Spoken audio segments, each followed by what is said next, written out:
금요 기도에 참여하신 여러분을 주 예수 그리스도의 이름으로 축복합니다.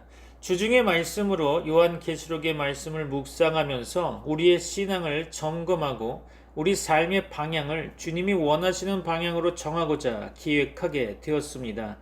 오늘의 말씀은 요한계시록 5장 13절로 14절 말씀으로 정하고 함께 하나님의 말씀으로 은혜 받기를 소망합니다. 오늘 말씀 요한계시록 5장 13절로 14절 다 같이 합독하겠습니다. 요한계시록 5장 13절로 14절입니다.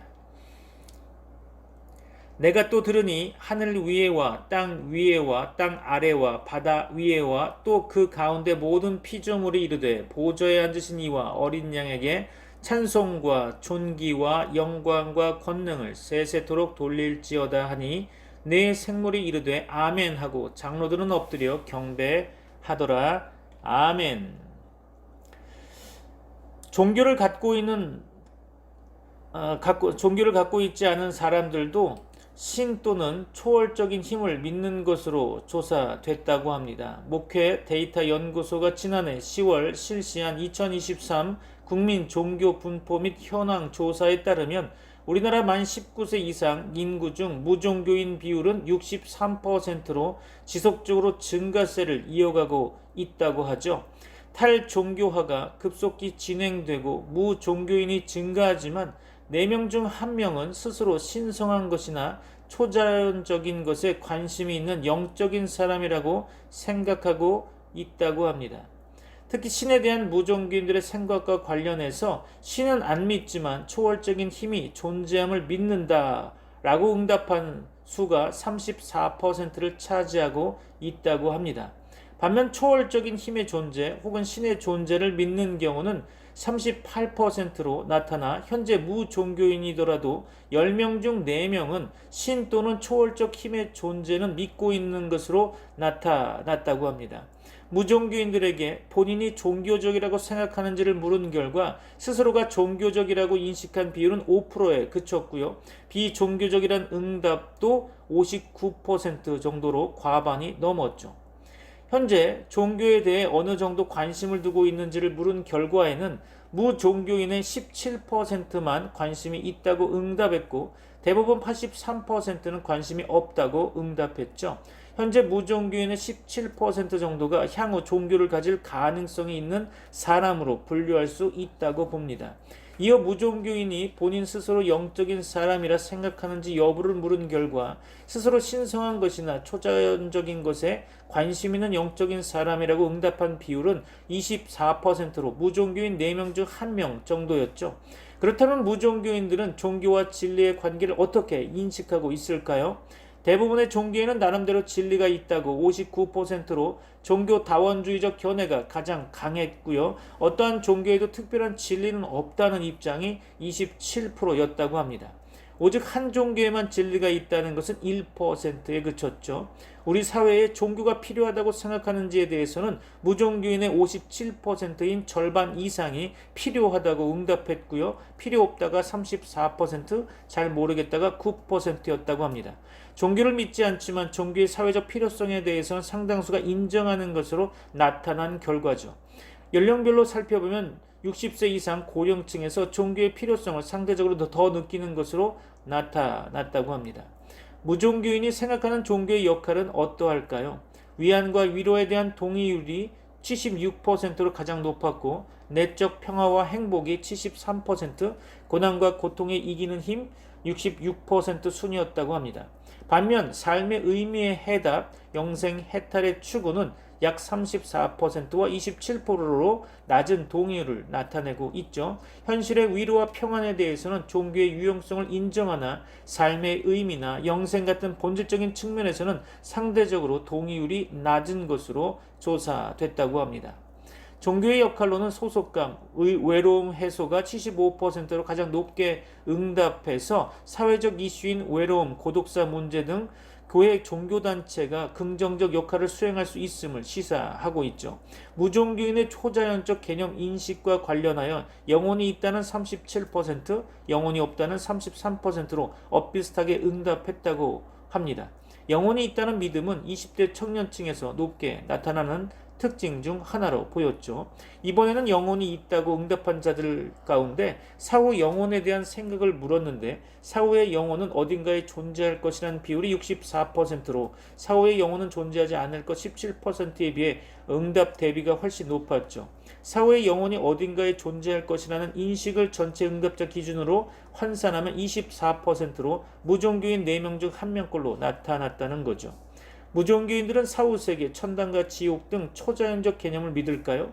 초자연적 개념들을 제시하고 각각에 대해 어느 정도 믿는지를 물은 결과 전반적으로 무종교인의 20%에서 30%가 초자연적 개념에 대해 믿는 것으로 나타났다고 합니다. 조상의 초자연적 도움, 사후세계, 환생을 믿는다는 비율이 지옥, 천당 등 구체적인 종교적 사후세계를 믿는다는 비율보다 상대적으로 높게 나타났다는 점이 주목할 만합니다. 또한 최근 1년 내 사주와 점 등 무속 미신 행위 경험에 대해 무종교인의 40%가 한 적이 있다고 응답해서 적지 않은 무종교인들이 무속 미신 등의 행위를 하고 있는 것으로 나타났습니다.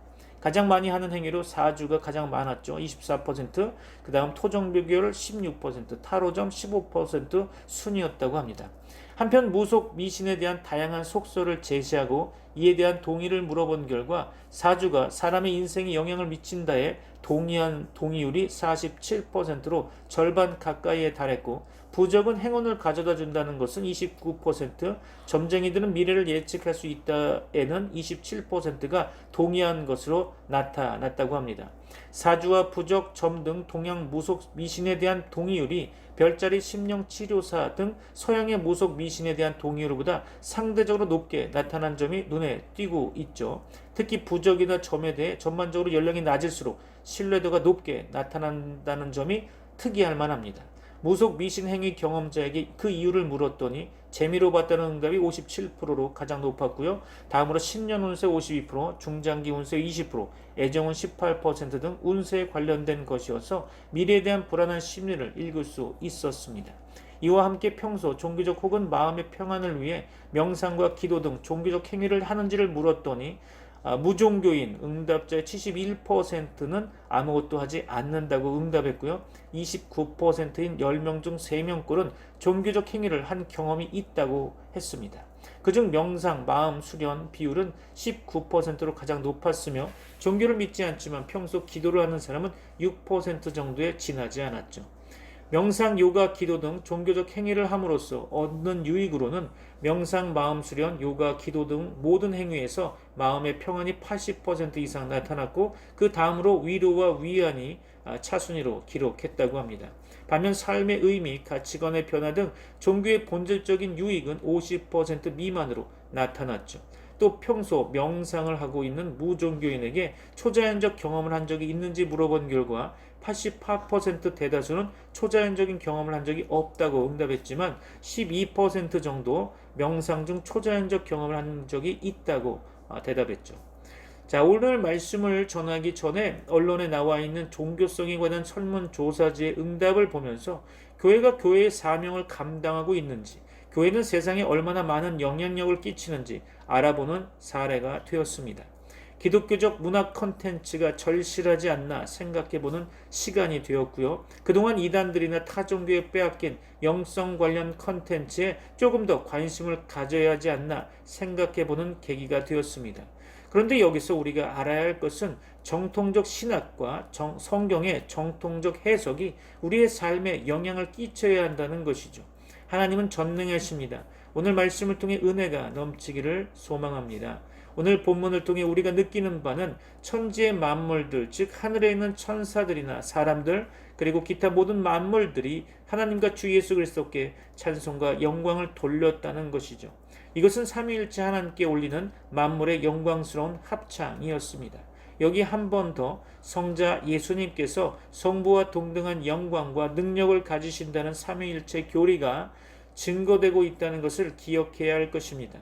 만물들의 찬송에 대하여 내 생물과 24장로들은 아멘으로 화답하며 경배했죠. 우리의 예배도 천생의 예배와 같이 아멘으로 화답하며 경배하길 바라며 소원합니다. 오늘도 하나님만 영광 받으시리라 믿습니다. 오늘 본문을 세번역 성경으로 살펴보며 이해하기 쉬운 단어로 우리의 의식에 각인되어지기를 바랍니다. 나는 또 하늘과 땅 위와 땅 아래와 바다에 있는 모든 피조물과 또 그들 가운데 있는 만물이 이런 말로 외치는 소리를 들었습니다. 보좌에 앉으신 분과 어린 양께서는 찬양과 존귀와 영광과 권능을 영원 무궁하도록 받으십시오. 그러자 내 생물은 아멘하고 장로들은 엎드려서 경배했습니다. 그렇죠. 요한계시록 4장이 창조주 성부 하나님께 대한 찬양이라면 본문 요한계시록 5장은 특별히 구원의 주 어린 양 예수 그리스도 곧 성자 하나님께 초점을 맞춘 찬양이죠. 기독교의 예배는 기독론적 입장에서 바라보아야 합니다. 그리스도께서는 하나님과 인간 사이에 중보자로 서 계시며 하나님은 인간에게 계시하시고 인간은 또한 그리스도를 통해 하나님께 응답하게 되는 거죠. 예배란 무엇입니까? 성경에서 나타난 예배란 예수 그리스도 안에 나타난 인격적인 하나님의 계시에 대한 성도의 인격적이며 순종적인 믿음의 반응일 것입니다. 더욱이 본질적으로 예배는 예수 그리스도 안에서 가지는 하나님과 사람과의 교제인 거죠. 물론 이런 교제와 인격적 관계는 예배자의 영 안에 거하시는 성령께서 이루시는 일일 것입니다. 예배의 중심 행위라 할 수 있는 말씀과 성찬은 그리스도께서 지난날 행하셨던 공생의 사역 및 십자가의 부활을 지금 여기에서 재현하는 것이라 할 수 있는 거죠. 따라서 예배는 그리스도의 신비에 참여하는 사건이라 할 수 있을 것입니다. 이 같은 참여는 단순히 지적인 수긍으로 가능한 것이 아니라 오직 예배에 참여함으로써 경험되어야 할 것입니다. 예수님께서는 예배와 관련하여 외적이고 형식적인 요소보다는 내적인 요소를 강조하셨죠. 특히 십자가 희생을 통해 자신이 스스로 희생 제물이 되셔서 영원한 제사를 드리심으로 모든 희생 제사를 마감 완성하셨습니다.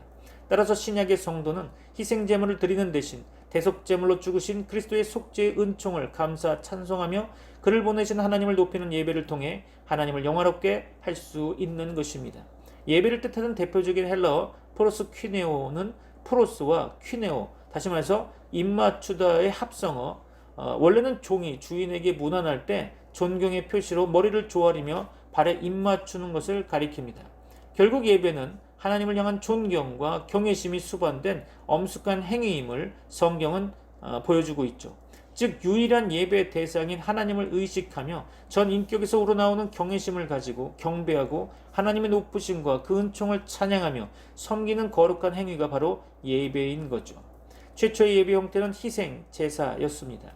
이는 히브리 예배의 가장 핵심적인 예배 양식이 되었으며 AD 70년 예루살렘 성전이 무너질 때까지 그 전통은 계속되었죠.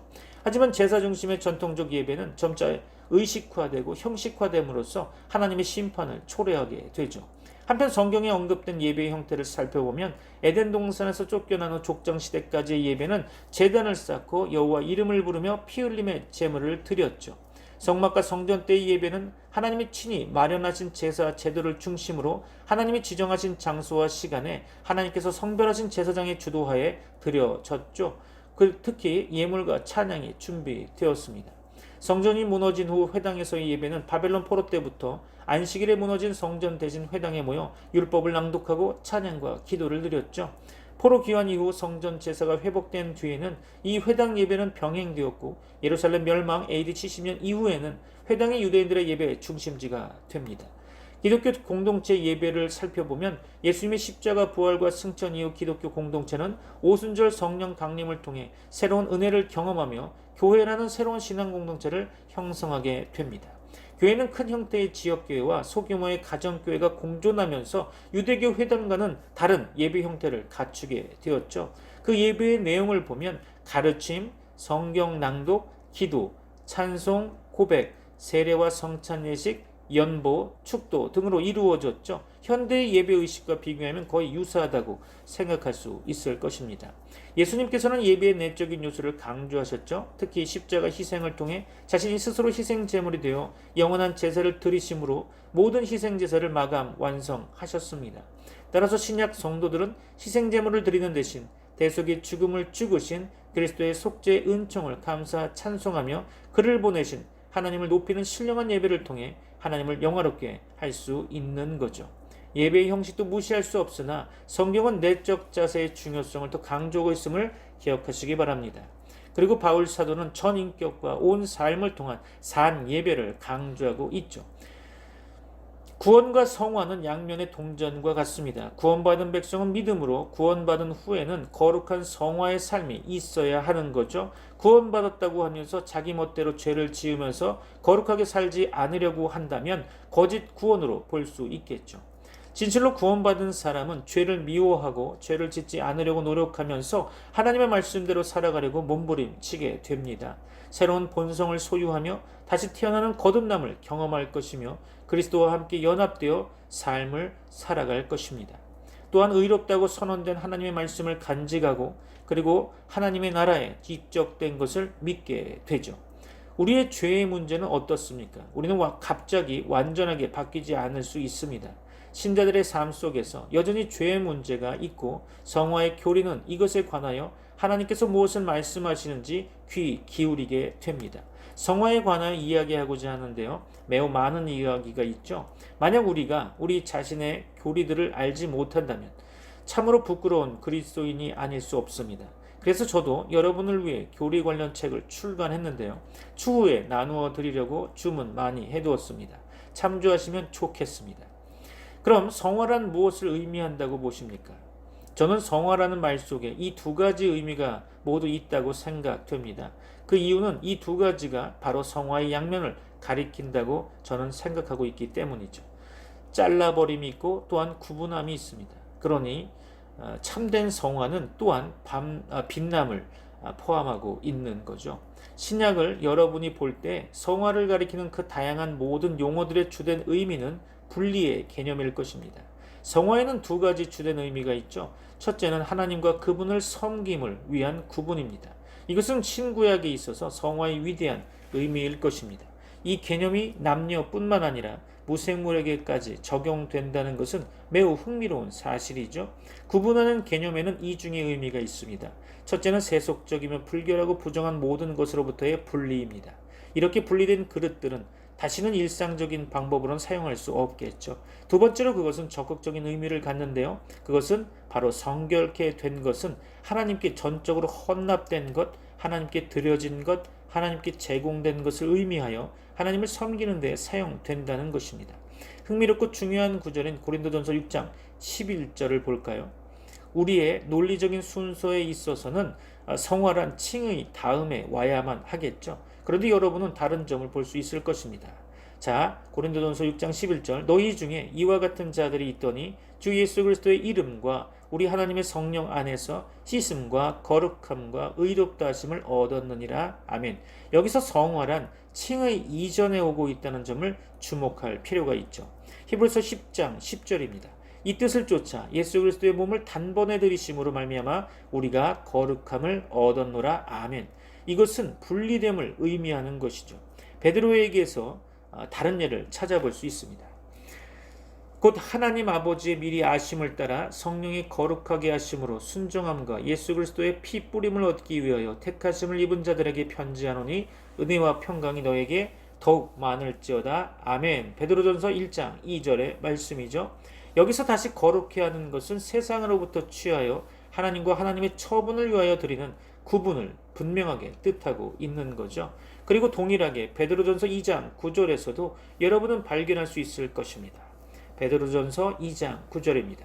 오직 너희는 택하신 족속이요 왕같은 제사장들이요 거룩한 나라요 그의 소유된 백성이니 이는 너희를 어두운 데서 불러내어 그의 기이한 빛에 들어가게 하신 자의 아름다운 덕을 선전하게 하려 하심이라. 아멘.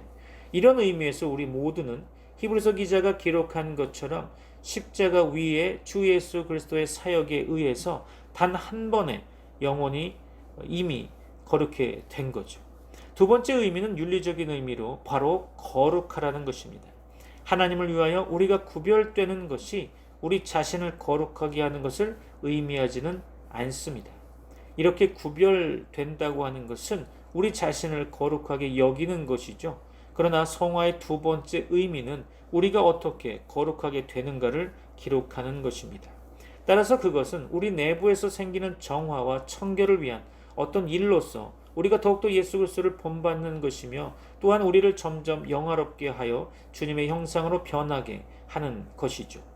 그리고 이것이 사람들이 성화라고 말할 때 일반적으로 염두에 두는 의미일 것입니다. 저는 여러분에게 성화에 대한 좋은 정의를 제가 제안하고자 합니다.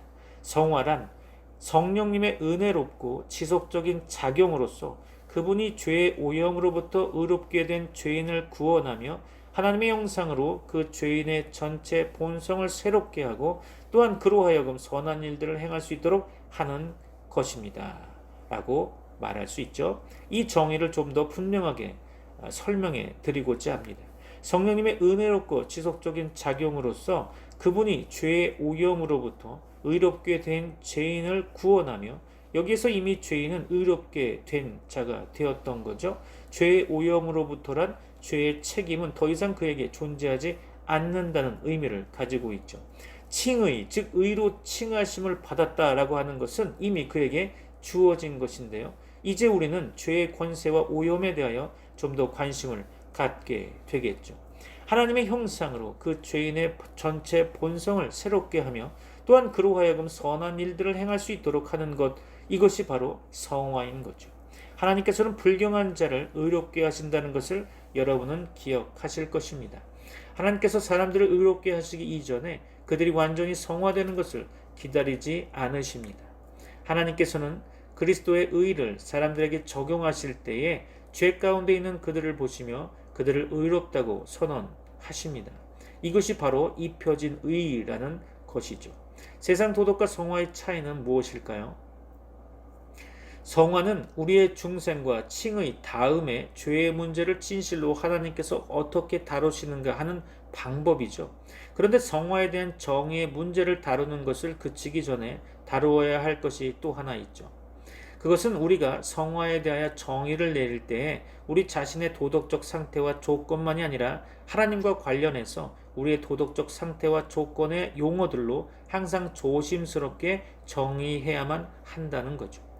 이것은 절대적으로 중요한 것입니다. 사람이 도덕적으로 높은 수준에 있을 수 있지만 그 말이 그들이 성화되었다는 의미는 결코 아닙니다. 성화라는 용어는 항상 우리와 하나님과의 관계, 우리가 하나님의 면전에 서 있다는 이런 개념과 함께 다루어져야 하는 거죠. 따라서 성화란 도덕성과 순결함 안에 있는 것 혹은 그 자체만을 의미하지는 않습니다. 그러므로 세상에서 최고 수준의 도덕적인 인물일지라도 그와 성화되고 있는 그리스도인 사이에는 본질적인 차이가 있죠. 가장 먼저 이 세상에서 그리스도인들이 일종의 완전주의자들이라고 말하는 자들이 있습니다. 성화에 대한 세 가지 견해를 좀 보려고 하는데요. 첫 번째 그룹인 완전주의의 여러 학파들 가운데 어떤 이들은 그리스도인들로부터 죄가 완전히 근절된다고 가르치고 있죠. 여러분의 정원에 가서 잡초를 보는 것과 같다는 것입니다. 여러분은 그 잡초의 머리만 자르는 것이 아니라 호미를 가지고 가서 파갖고 그 뿌리와 함께 잡초 전체를 제거하죠. 이런 주장을 하는 사람들에 의하면 우리는 능력의 삶이 주어진 어느 순간에 그렇게 완전하게 살게 되며 이것이 바로 성화라는 거죠. 유명한 찰스 피니와 위대한 동료인 메이햄의 가르침, 곧 미국에 있어서 소위 오벨린 학파라고 하는 이들의 가르침이 바로 그것입니다. 존 웨슬리는 그렇게 가르치지는 않았죠. 웨슬리에 의하면 그리스도인의 완전이란 그리스도인이 어느 주어진 순간에 어느 알려진 죄를 의도적으로 범하지 않는 것을 의미한다는 것이죠. 웨슬리는 그들이 알지 못한 죄들은 범할 수 있다고 말하면서 그러나 알려진 죄를 의도적으로 범하지는 않는 것이라고 완전을 조심스럽게 정의했습니다. 저는 그의 가르침이 틀리지 않았다고 봅니다. 다른 이들은 성화를 깨끗한 마음을 가지는 것으로 이해하고 있죠. 즉 마음이 죄로부터 전적으로 깨끗해져 있다는 것을 의미한다고 하는 것입니다. 모든 완전주의자들의 한 특징은 성화란 어느 한순간에 받아야 하며 또한 받을 수 있는 그 무엇이라고 본다는 거죠. 성화란 하나님께서 성령님을 통하여 우리에게 행하시는 그 무엇이며 우리가 할 수 있는 모든 것은 그것을 갈망하는 것이며 그것이 가능하다고 믿는 것이고 더 나아가 믿음을 실행하는 것이라고 보는 것이죠. 그들은 이렇게 말하기를 좋아합니다. 여러분이 칭의를 받은 것처럼 여러분은 성화도 그처럼 받아야만 합니다. 그것은 한순간에 완전하게 일어나는 경험일 것입니다. 그렇죠. 두 번째 집단의 사람들은 소위 반작용의 원칙이라고 일컫는 방법에 의해서 성화된다고 우리에게 말하고 있습니다. 이들은 매우 분명한데요. 죄의 근절을 가르치는 것은 매우 위험한 짓이라고 그들은 생각하죠. 그렇다면 그리스도인들은 좌절 속에서 싸움의 일생만 보낸다는 말일까요? 그들에 의하면 그렇지는 않고 새로운 한 법칙이 있다는 것입니다. 로마서 8장 2절이죠. 그들은 그렇습니다. 죄는 신자에게 여전히 남아있지만 그러나 만약 그가 그리스도를 바라본다면 그는 믿음으로 그분 안에 거하며 그분을 의지하여 그리스도께서 죄로부터 그를 보호하실 것입니다. 그리스도인들 안에 죄의 권세가 있지만 그리스도의 권세가 그것을 저항하고 이길 수 있게 합니다. 라고 말하는 거죠. 이것이 바로 반작용이 유입된다는 의미입니다. 그리고 그들은 많은 예들을 사용하고 있는데요. 이 학파의 가르침에 있어서 성화는 이렇게 간주되고 있죠. 여러분이 그리스도 안에 거하면 여러분은 붉고 뜨거우며 휘어질 수 있는 것처럼 되며 이때 여러분은 죄로부터 자유롭게 됩니다. 그러나 여러분이 그리스도 안에 거하지 않는다면 이전의 상태와는 전혀 반대가 되겠죠. 다시 말해서 모든 조건 혹은 특별한 죄가 어찌하든지 그리스도인이 할 수 있는 모든 것은 단지 죄를 고백하는 것이며 그것을 아는 것뿐이라는 것입니다. 그는 그리스도만 바라보아야 하며 그분 안에 거하고 그분을 신뢰하며 그분을 의지해야만 한다고 그러면 그리스도께서 그를 승리하도록 지키실 것이라는 이야기죠. 완전주의자들처럼 이제 이 가르침은 이제 다시 이런 것을 한 경험으로 정상적으로 시작해서 한 과정으로 계속된다는 것을 말하고 있습니다. 달리 말하자면 성화란 받는 그 무엇이며 그리고 한순간에 받을 수 있는 그 무엇으로 여러분이 할 수 있는 모든 것은 그 경험에 머무르는 것이라는 주장이죠.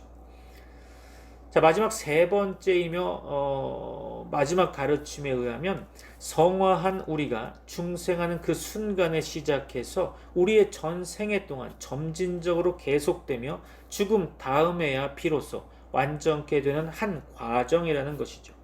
이 견해와 이 이전의 견해들과의 큰 차이점은 성화란 칭의에 이어받는 한 경험이 아니라는 거죠. 이 견해는 우리의 중생의 순간부터 성화가 시작되며 그것이 계속되어서 오직 우리의 몸이 부패로부터 해방되어 완전히 영화될 때에만 완전히 그리고 전적으로 성화가 이루어진다고 보는 것입니다.